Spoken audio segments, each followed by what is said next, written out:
por el estilo. Cualquier tipo de pregunta, ya saben, pueden levantar la mano y le damos la palabra. Vamos a comenzar entonces, les voy a presentar mi pantalla y vamos a comenzar con la guía de ciencias naturales. ¿Les parece? Bueno, les parece. Aquí está Ciencias Naturales, esta es la guía que les presenté. Es una guía bastante larga, es mucho más larga que la primera guía que les presenté. Sin embargo, la mayoría es lectura, ¿no? Es una parte de lectura bastante extensa, principalmente en la parte de biología, tiene mucho por leer. En la parte de, de ambiental son también 5 páginas de lectura. Y en físico-química, esa sí es la más cortica, no es tan extensa. Les toca leer bastante y mucha comprensión de lectura. Sin embargo, pues ahorita voy a tratar de resumir un poco la información que ahí se presenta.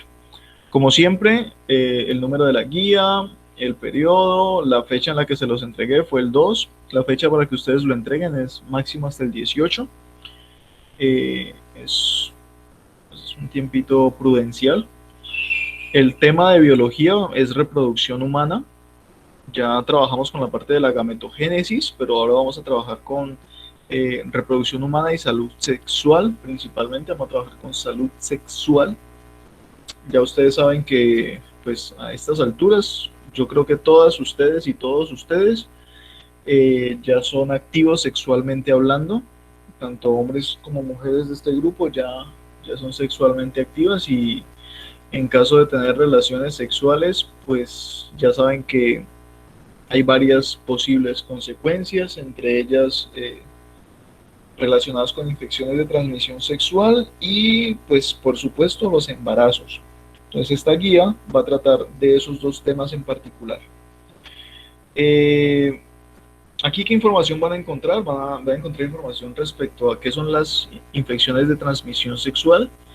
Ya, pues, respecto a este tema, yo creo que hay mucho que ustedes ya conocen que existen diferentes tipos de infecciones, la blenorragia, la sífilis, la herpes, el VIH, la hepatitis, clamidias, que son también muy comunes.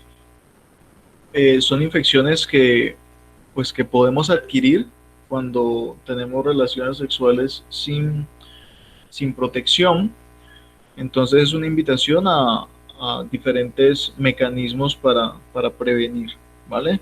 Hay muchísimos mecanismos para prevenir infecciones, pero principalmente hay dos que se utilizan mucho. Bueno, eso hablaremos un poco más adelante. Respecto a cómo prevenir las infecciones de transmisión sexual, siempre es importante mantener una vida sexual sana. La forma 100% eficiente y efectiva para no contraer infecciones de transmisión sexual es no tener relaciones sexuales. Pues es lo recomendable, al menos en esta etapa de la vida de ustedes, pues porque hay demasiadas cositas que pueden ocurrir. Sin embargo, en el caso de que lo decidan, pues hay diferentes cosas que pueden mantener al menos dentro de una relación de pareja, como son las pruebas para la detección de ITS, estas las hacen en los hospitales y en los puestos de salud, se los puede mandar a hacer con médico general. Eh, la comunicación en pareja es súper importante y la sinceridad con la pareja. Mantener relaciones sexuales promiscuas, es decir, con una persona y con otra, aumenta el riesgo de que puedas adquirir una infección de transmisión sexual. Por lo tanto, la monogamia, es decir, el mantener una pareja estable, es uno de los mecanismos por los cuales uno podría pensar en que pues, hay una relación sana. Eh, Sin embargo, pues esta monogamia tiene que ser de lado y lado, ¿no? Tiene que haber confianza, comunicación y un trato seguro respecto a lo que son temas sexuales. Eh, Hay diferentes formas de calmar libidos sexuales, eso ya también varía dependiendo de, muchas cosas como la propia personalidad o incluso caracteres religiosos también. Mm, Y pues nada, ya en cuanto a lo de salud pública que se puede tratar aquí es el uso de preservativos, es uno de los mecanismos también que disminuye el riesgo de contraer una infección de transmisión sexual. Es una barrera, es un mecanismo de barrera que no permite que agentes infecciosos puedan pasar de una persona a otra en una relación sexual, entonces es uno de los mecanismos que se puede utilizar. ¿Cómo se contagian las infecciones de transmisión sexual? Pues la forma más común es teniendo relaciones sexuales, sin embargo hay otros métodos, por ejemplo hay algunas enfermedades como bueno, algunas infecciones como el VIH que pueden transmitirse por compartir agujas, por transfusiones de sangre, por de pronto porque usted tenga una herida y esa herida pues, la toque con alguna herida de otra persona que esté contagiada con VIH. Son formas como las que se puede adquirir ese tipo de enfermedades, de infecciones, perdón. El contacto de secreciones también, secreciones vaginales, secreciones del pene como tal, es una también de las maneras en las cuales se pueden contagiar infecciones de transmisión sexual. El contacto genitales boca, genitales ano también. Mm, el uso de drogas. Hay algunas personas que utilizan drogas que son inyectables. Me refiero a drogas alucinógenas, ¿no? Y pues hay personas que comparten las propias jeringas con las que utilizan estas drogas y pues, es un riesgo altísimo el que estén haciendo eso. Pero pues es algo que ocurre, ¿no? Y es algo que ocurre incluso aquí en Palmira, incluso aquí en nuestro entorno cercano.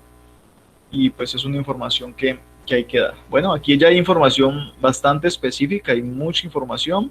Ustedes pueden leer ahí.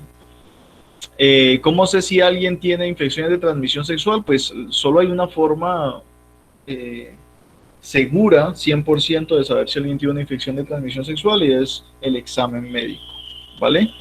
Hay muchos síntomas que, que son síntomas de varias cosas, ¿no? Hay síntomas, por ejemplo, el herpes o la herpes puede generarse como unas pequeñas ampollas en los labios o en la zona genital, pero esas pequeñas ampollas también pueden ser producto de varias cosas, de pronto alergias, de pronto infecciones que no tienen nada que ver con el virus de la herpes. Entonces, la forma más segura para saber si tenemos o no tenemos una infección sexual, de transmisión sexual, perdón, es el examen médico, ¿vale? Esos exámenes los realizan en los puestos de salud certificados del municipio. Y aquí vamos a la otra parte, ya la parte de salud sexual en cuanto a infecciones, más o menos ahí la tratamos. La parte de los embarazos no planeados, ustedes ya saben que desde el momento en el que ustedes tienen una primera relación sexual con otra persona, existe la posibilidad de estar en embarazo, siempre y cuando pues ustedes ya sean sexualmente activos. ¿En qué momento es sexualmente activo un hombre y una mujer? Pues un hombre desde que empieza a eyacular, una mujer desde antes incluso de empezar la menstruación. Desde antes de tener su primera menstruación ya es posible que pueda haber actividad en cuanto a la maduración de los óvulos. Es por eso que ustedes, jóvenes y señoritas, tienen que tener mucho cuidado con este punto. Tener un hijo para muchas personas dicen, ay, qué bonito, qué chévere, qué tan lindos que son. Pero es que los hijos no son mascotas, ¿no? Los hijos son otro ser humano que requiere muchísimos cuidados, que requiere muchísima atención y que requiere, pues, entre muchas otras cosas, nuestro tiempo totalmente. Eh, ya saben que un joven que se descuida, pues, puede caer en diferentes caminos que no queremos.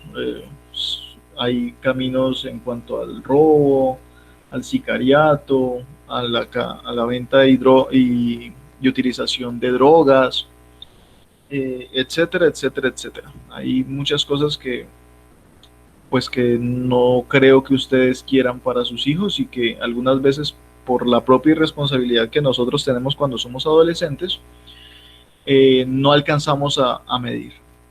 Es importante también tener en cuenta que ustedes en este momento se encuentran en el momento estadísticamente en el que las mujeres se embarazan más fácilmente. Básicamente porque están en una etapa exploratoria, donde tanto hombres como mujeres están explorando cosas nuevas respecto a su desarrollo hormonal sexual y pues quieren explorar, quieren sentir cosas nuevas.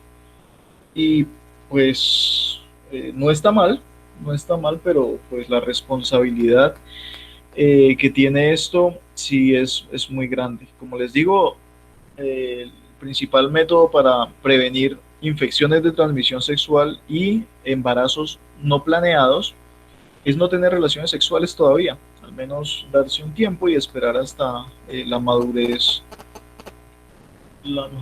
como tal y me están entrando llamadas.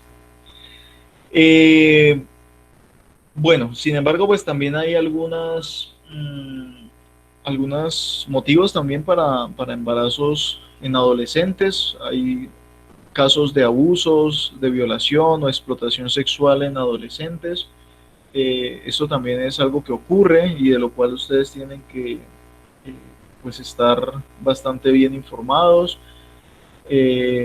Si alguno de ustedes o alguna de ustedes llega a presentar algún caso de violación o de abuso sexual, es importante que todo esto sea comunicado inmediatamente a los entes de control especializados. En el caso de estos asuntos es la Fiscalía General de la Nación. Eh, Hay otras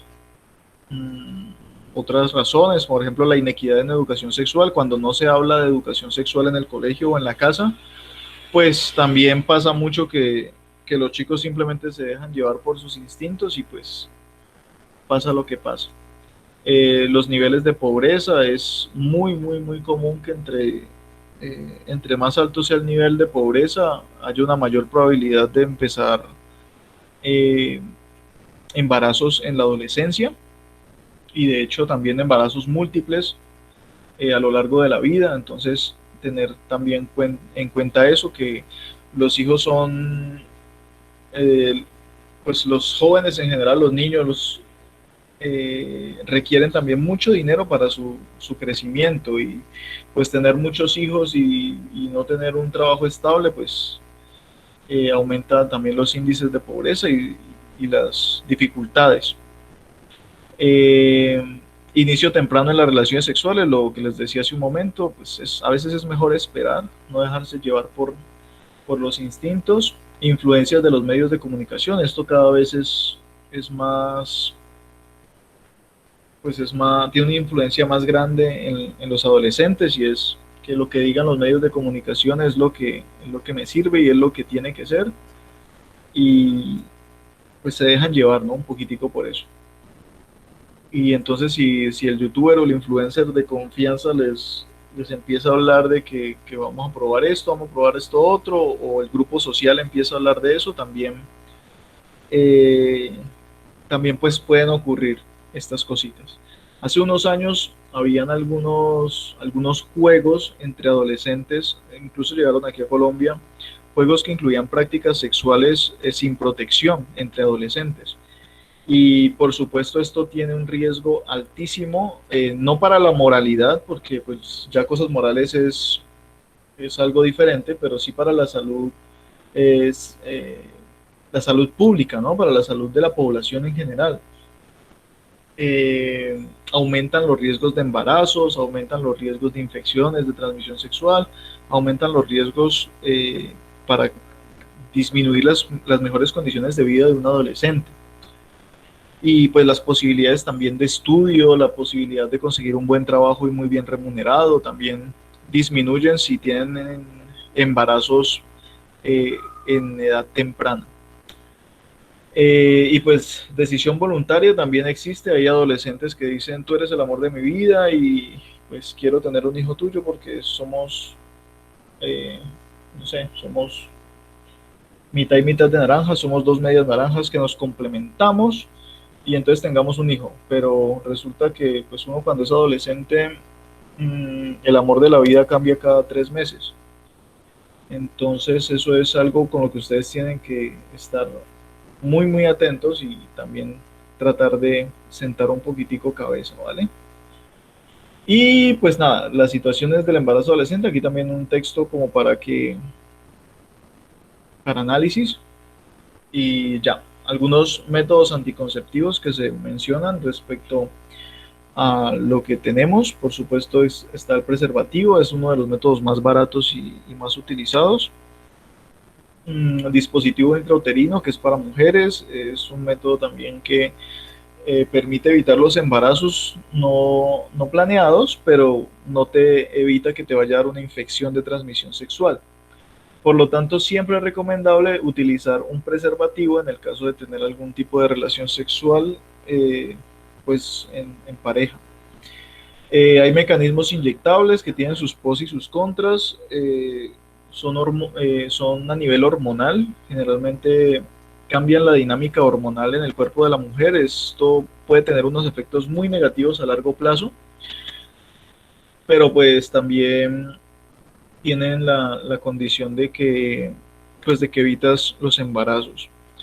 En algunos casos, estos inyectables pueden llegar a generar algunos tumores en el útero, en las trompas de falopio, en los ovarios. Pero pues, bueno, es algo que también hay que decir, ¿no? Estos dispositivos intrauterinos, perdón, pueden generar dolores abdominales también, cólicos, sangrados vaginales. La anticoncepción definitiva es la ligadura de trompas y la vasectomía. Esto básicamente lo que hacen es quirúrgicamente te cortan los conductos que llevan el semen de los testículos al pene o que llevan los óvulos desde el ovario hasta el útero. Entonces el óvulo no tiene cómo llegar al útero, entonces no hay posibilidad de embarazo y el espermatozoide tampoco tiene cómo llegar al pene y tampoco hay posibilidad de embarazo en este caso. Implantes subdérmicos, esto también es un implante que se colocan las mujeres. Miren que la mayoría de los casos son a las mujeres a las que les toca, pobrecillas. Eh, y pues es una carga hormonal que es bastante pesada y es bastante delicada. De hecho, actualmente hay muchos grupos de feministas que están muy en contra de muchos de estos métodos anticonceptivos, básicamente por la carga hormonal que tienen en el cuerpo y por los efectos adversos que pueden llegar a relacionarse con esto. Generalmente muchos están más de acuerdo es con el uso del preservativo por, por esa misma razón. Bueno, el implante subdérmico es una plaquita que se coloca en el brazo. Esa plaquita se coloca debajo de la piel y durante unos cuantos años, creo que puede variar de 3 a 5 años, eh, esa plaquita está liberando hormonas en el cuerpo y esas hormonas lo que hacen es que evitan la maduración de los óvulos y por supuesto pues también evitan los embarazos. ¿Qué consecuencias tienen? Pues por supuesto eh, cualquier carga hormonal adicional que se ponga en el cuerpo tiene un efecto en el cuerpo de la mujer y si no permite la maduración de los óvulos, pues está el inconveniente de que pueden generar también tumores en los ovarios. Y las píldoras anticonceptivas, estas píldoras tienen, tienen bastantes pros y bastantes en contra, la verdad. Las píldoras, dependiendo de la calidad de la píldora, te puede ayudar a regular el periodo, te puede ayudar a que no te duelan, no tengas cólicos menstruales cuando te llega la menstruación a final de mes. Sin embargo, pues también tiene otros en contra, pues no son en algunos casos no son tan graves, pero pues igual también hay que mencionarlos, como por ejemplo generan acné en algunos casos hacen que la persona se engorde mucho o se ponga muy flaca también. Eh, entonces tiene ahí unos efectos adversos, espero que ustedes también tengan tengan la posibilidad de investigar un poco más de estos métodos anticonceptivos. Esto respecto a biología, y la actividad es que explique, investigue y explique las características de por lo menos 5 infecciones de transmisión sexual. Usted tiene que investigar 5 infecciones de transmisión sexual y explicar en qué consiste, qué síntomas tienen en humanos, cómo se contraen, quién las causa, qué características tiene el organismo que las causa, o sea, la mayor cantidad de información posible respecto a esas infecciones de transmisión sexual. Segundo, ¿todos los métodos anticonceptivos previenen las infecciones de transmisión sexual? ¿Sí? ¿No? ¿Cuáles lo hacen? Y explique por qué.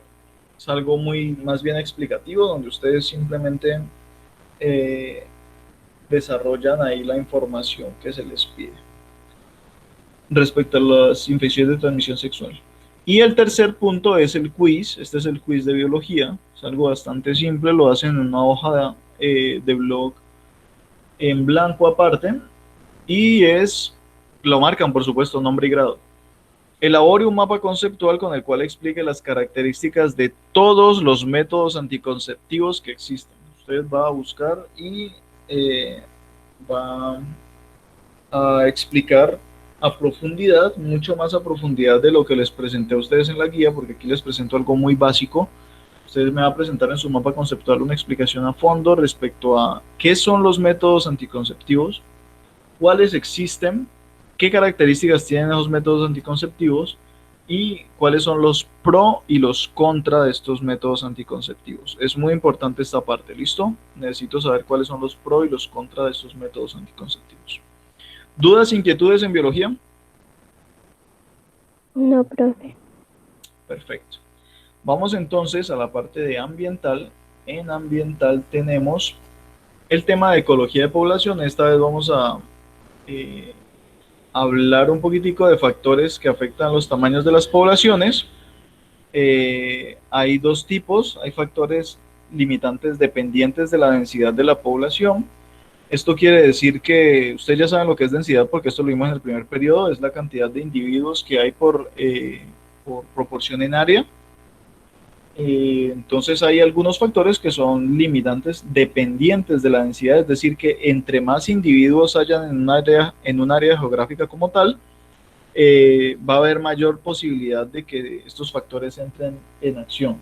¿Qué factores son estos? Pues generalmente la competencia es uno de los factores más comunes. Entre mayor sea la densidad de población, pues va a haber más competencia por los recursos que hay en el espacio. Por ejemplo, también hay otra como las enfermedades, los virus o los parásitos. Entre más grande sea la población, pues va a haber una mayor probabilidad de que un parásito pueda diseminarse entre los individuos y matar una buena cantidad de la población. Entonces, hay más, por supuesto, hay más. eh, y, y pues a ustedes les toca ya mirar cuáles son los factores limitantes que dependen de la población. ¿Listo? Pues por ahí en alguna parte de esta lectura tiene que estar eso.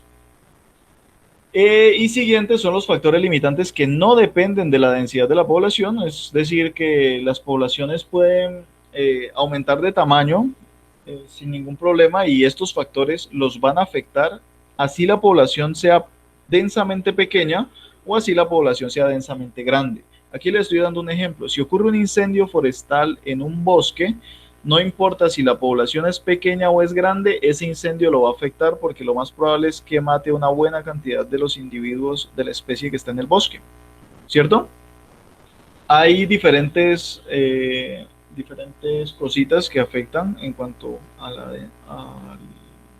las poblaciones, independientemente, perdón, de las densidades. Los catástrofes naturales son los más comunes. Sin embargo, también los ciclos poblacionales también tienen mucho que ver con esto, tienen que ver con la parte de los depredadores y las presas, que eso es variable dependiendo de la cantidad de presas que hay en el ambiente. También los depredadores eh, pues van a prosperar. Aquí les hago dos estudios de caso. Un estudio de caso es el estudio de caso de los lemmings, para que ustedes lo lean y lo conozcan un poquitico. Aquí un dibujo de qué era lo que pasaba.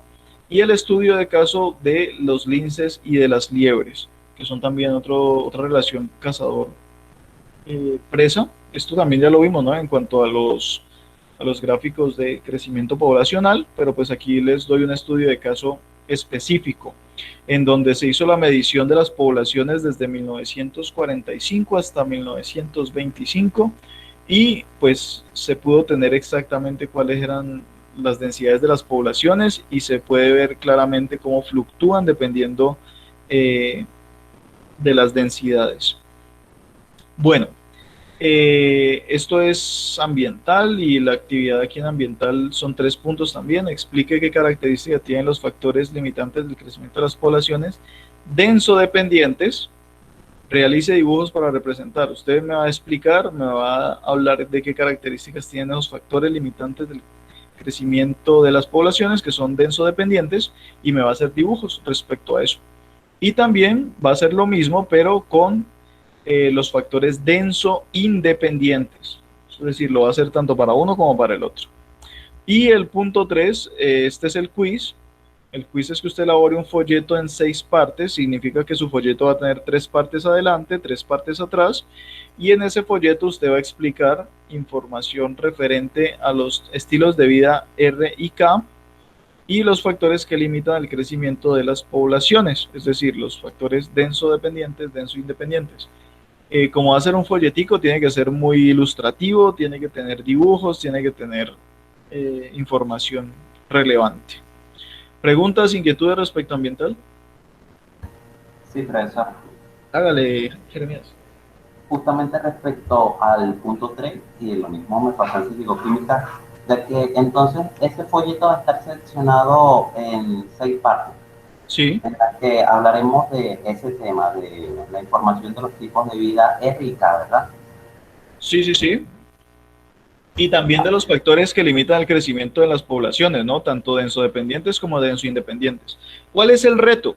El reto es que usted en un folleto no me va a poder colocar una Biblia escrita ahí letra por letra, un pedazo ahí grandote de texto. Un folleto tiene que ser algo abstracto, no, perdón, algo sintético, en donde usted me va a colocar la información más importante, más relevante respecto a cada uno de los temas, muy bien explicado, de tal manera de que si yo ese folleto se lo paso a cualquier persona, esa persona tiene que estar en todas las posibilidades para entender qué es lo que usted colocó ahí. Obviamente, si usted le coloca un texto muy largo, pues seguramente no lo va a entender. Un folleto tiene que ser algo inmediato, algo que dé la información precisa y concisa. ¿Sí me entienden? Sí, profesor. Bueno, y lo mismo también incluir dibujos, incluir ilustraciones que faciliten la comprensión. Ahora, tampoco es que me van a colocar ahí unos dibujos y ya, suerte, entiéndalo si lo entiende o si no, nada. Todo tiene que estar muy bien explicado. ¿Hay más dudas de ambiental? Sí, profe, una pregunta. En la 1 y en la 2, ¿cuántos dibujos hay que hacer? ¿Uno? Pues yo en este caso sí les digo, muchachos, yo valoro dependiendo del esfuerzo que usted haga en su actividad. Entre más esfuerzo usted le ponga a su actividad, yo mejor nota le doy. ¿Listo? Lo dejo a su libre criterio. Usted me dirá cuántos quiere poner. Se llama libre albedrío, le llamaba eso en la Biblia. Ustedes deciden. ¿Listo? ¿Dudas, inquietudes? Profesor, Hágale. tiene que ser puede ser también en una página digital. ¿El folleto? Sí, señor.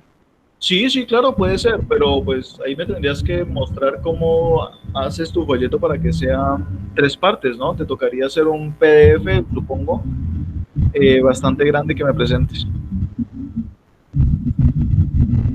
¿Sí, Esther? Ah, bueno, señor. Sí, señor. Gracias. Vale. Recuerden que no es que ustedes me vayan a coger una página de Word y me la vayan a llenar de texto. Eso no es un folleto. Un folleto es un plegable, ¿no? Un plegable que ustedes en la calle les entregan folletos todo el tiempo. ¿Listo? Bueno, Espero que no vayan a confundirse y que no me vayan a presentar ahí una hoja o en el cuaderno no me vayan a escribir ahí un texto y suerte, profe, recíbame eso, que eso es lo que es.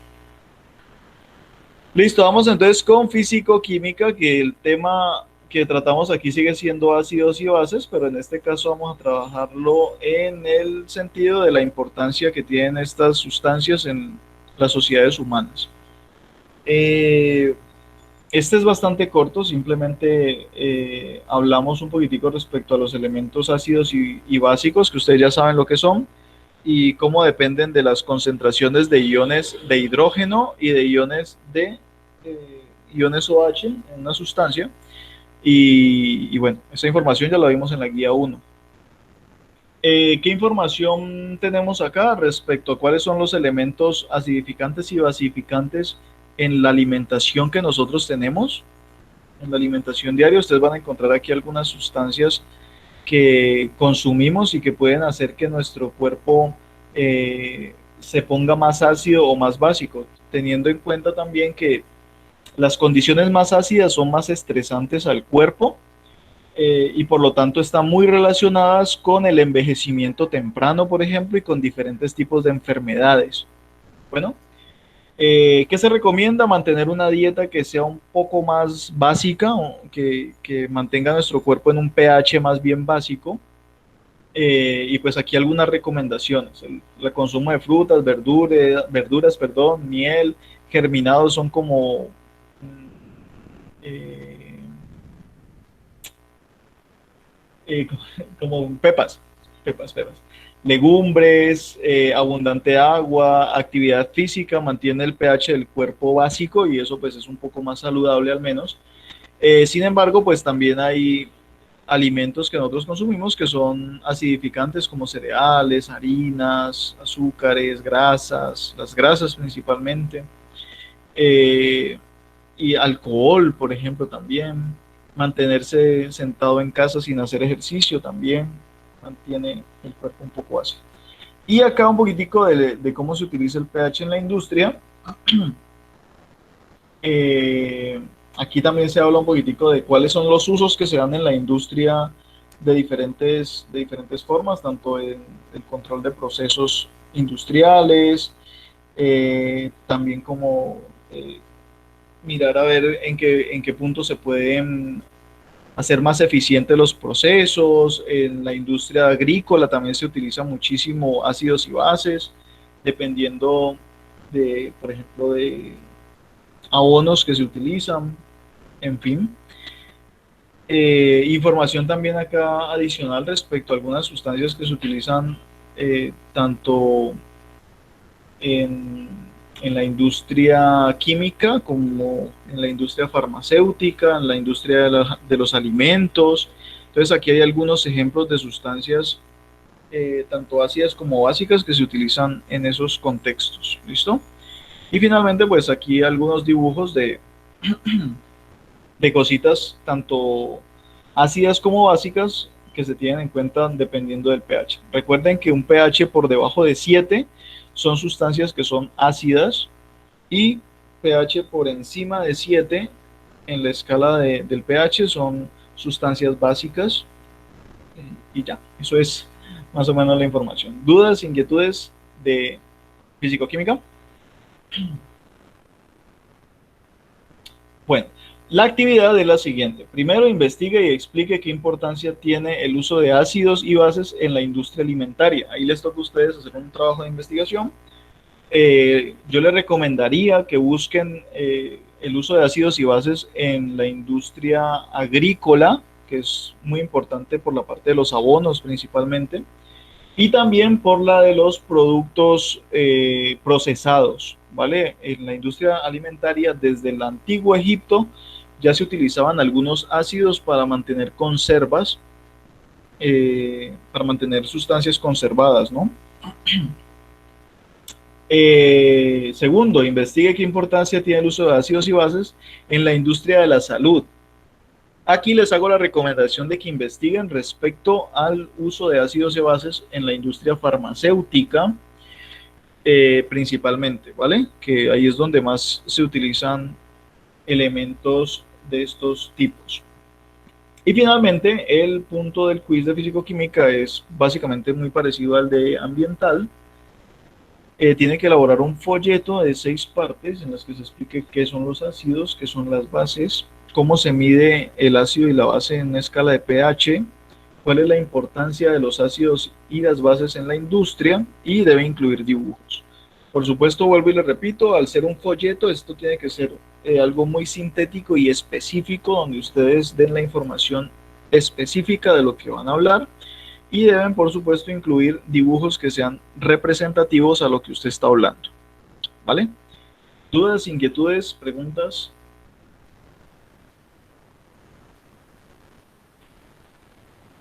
Bueno, muchachos, esto fue entonces Ciencias Naturales. Igual ya saben que si ustedes tienen dudas o inquietudes respecto a cualquiera de mis asignaturas, ahí está mi WhatsApp, me pueden escribir. Ahora vamos a la actividad de ética también, guía número 2. Esa se la entregué al profesor el 2 de junio y pues la fecha de entrega es el 18. El tema que se va a tratar aquí es el compromiso y la valentía, perfeccionamiento de mis... un momento. Esto no lo modifiqué. Aquí es la autonomía en realidad. Ah, qué mal. Esto no lo modifiqué. Lo siento, muchachos. Aquí el objetivo del aprendizaje es responsabilidad y autonomía. ¿Listo? Aquí cometí un error. Discúlpenme. Se me olvidó modificar esto. Bueno, entonces es una actividad de 4 puntos en los cuales pues usted simplemente tiene que hablar desde su punto de vista, hacer búsquedas en diccionario respecto a los conceptos de autonomía y responsabilidad y reconocer, explicar la relación entre la responsabilidad y la autonomía. Si ustedes buscan en el diccionario verán que el término de autonomía tiene que ver con la capacidad que tenemos nosotros de hacer las cosas sin que nadie nos esté diciendo que las tenemos que hacer, sino que nosotros somos capaces de trabajar por nuestra propia cuenta y hacer las cosas de la mejor manera posible. Como se imaginarán, esto tiene una relación bastante estrecha con la responsabilidad.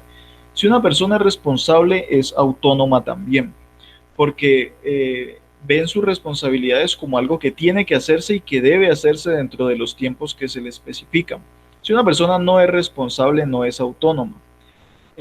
Básicamente porque deja todo para último momento, aplaza las cosas, no sé, siempre encuentra una excusa para ponerse a hacer otra cosa y para demorar la entrega de sus cosas, de sus actividades en general.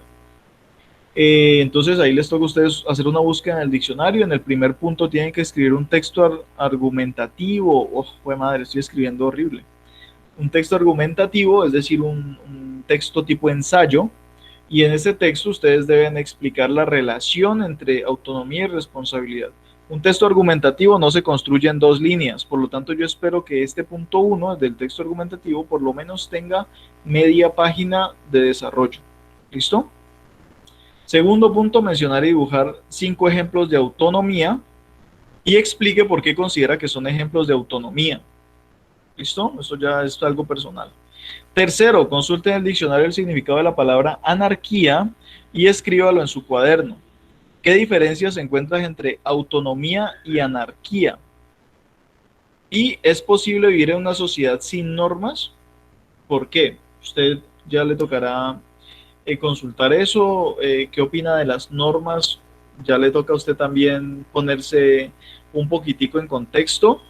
En general en las sociedades generalmente siempre existe una guía moral que se rige por diferentes normas en diferentes ámbitos, ¿no? Por ejemplo, en el ámbito religioso no son las mismas normas las que hay en una iglesia protestante como la que hay en una iglesia católica o las que hay en una iglesia budista o las que hay en una iglesia islamista o las que hay en una iglesia o en un templo shintoísta en Japón. Son normas muy, muy diferentes. Sin embargo, pues son normas que mantienen a esa población, a esa sociedad dentro de unos parámetros que hacen que puedan vivir en paz con sus semejantes. Ahí le toca eso a usted mirar si considera que las normas son o no son necesarias para poder vivir en sociedad, no solamente en el ámbito religioso, hay muchos otros ámbitos, por ejemplo el ámbito político. Las normas de Colombia son diferentes a las normas de Perú y las normas de Perú son diferentes a las normas de Brasil.